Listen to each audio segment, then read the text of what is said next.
आणि स्वाभिमानी अभिमानाचा जय भीम। अरे जय भीम आवाज कसा आला पाहिजे? तुमच्या आमच्या तळागाळाचा बेबीच्या देखापासून आवाज आला पाहिजे। जय भीम। या भारताच्या एकतेचा मी नवा निशाण आहे। या भारताच्या एकतेचा मी नवा निशाण आहे। कोणत्या कळपात नाही तर एकटा चाल तुम्ही, कोणत्या कळपात नाही तर एकटा चाल तुम्ही। अरे जात माझी, धर्म माझी, फक्त आणि फक्त संविधान आहे, फक्त आणि फक्त संविधान आहे। आज दुर्दैव वाटतं ज्या डॉक्टर बाबासाहेब आंबेडकरांनी न्याय, समता, संधी, बंधुता या शब्दांना एकत्रित करत संविधान या देशाला बहाल केलं। आज त्या संविधानाचं रक्षण करते असणारी जनता आज स्वतःच्या घराचं रक्षण करण्यासाठी रस्त्यावर उतरली जाते। ही खरं तर दुर्दैवाची बाब आहे।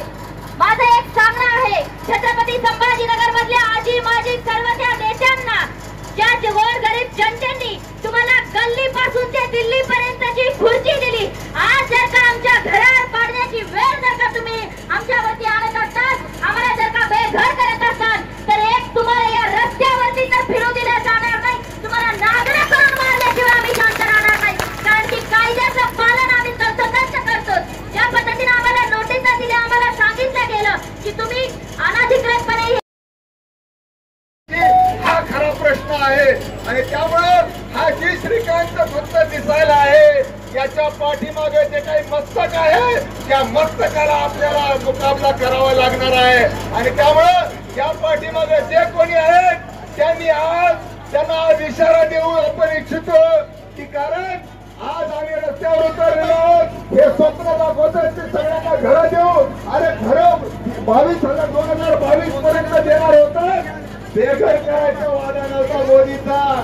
आणि त्यामुळं ही आता सुरुवात आहे, एका मोर्चानं काही होणार नाही एवढं सांगून ठेवतो। आपल्याला पुन्हा पुन्हा यावं लागेल। ते मुख्यमंत्री देवेंद्र फडणवीस म्हणाले पुन्हा येईल, आता आपल्याला म्हणावं लागेल की आम्ही पुन्हा येऊ। जोपर्यंत या श्रीकांत इथून हाकलून देत नाही, तोपर्यंत आपण पुन्हा येऊ।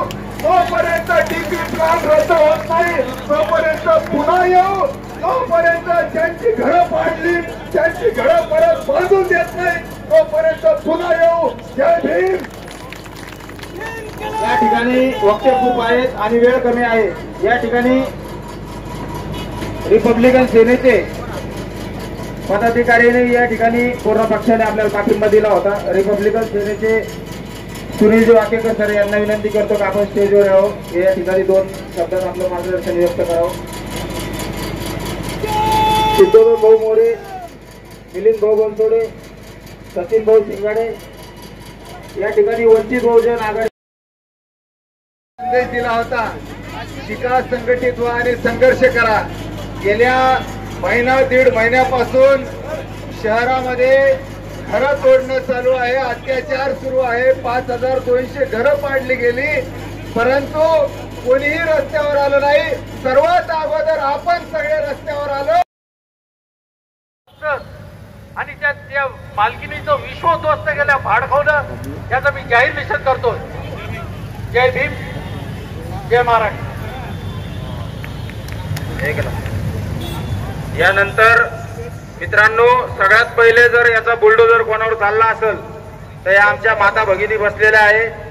मूल निवासी नगर, रामजी सुभेदार आंबेडकर नगर। तर सगळ्यात पहिले यांच्यावर तो घाला घालण्यात आला, ही झोपडपट्टी तुटली, आपण सर्व शांत होतो, परंतु त्यांना वाटलं की हे लोक शांतच राहतात, काही करतच नाही। मग हा बुलडोजर आपल्या शहराकडे आला आणि मग आता हे माता भगिनी, हे बांधव, आमचे ऍडव्होकेट वानखेडे सर, संदीप भाऊ जाधव हे त्या ठिकाणी त्यांच्या नेतृत्वामध्ये 4 महिन्यानं 4.5 महिने झाले, एप्रिलच्या अगोदर त्यांचं अतिक्रमण तुटलं आणि ते तेव्हापासून आता लोक उपोषण करू लागले कलेक्टर ऑफिस समोर। त्यांना पत्र नाही, घर नाही, काय नाही, काहीच नाही, आश्वासन बी नाही। मी त्या ठिकाणचे नेतृत्व करणारे ऍडव्होकेट वानखेडे सर यांना विनंती करतो की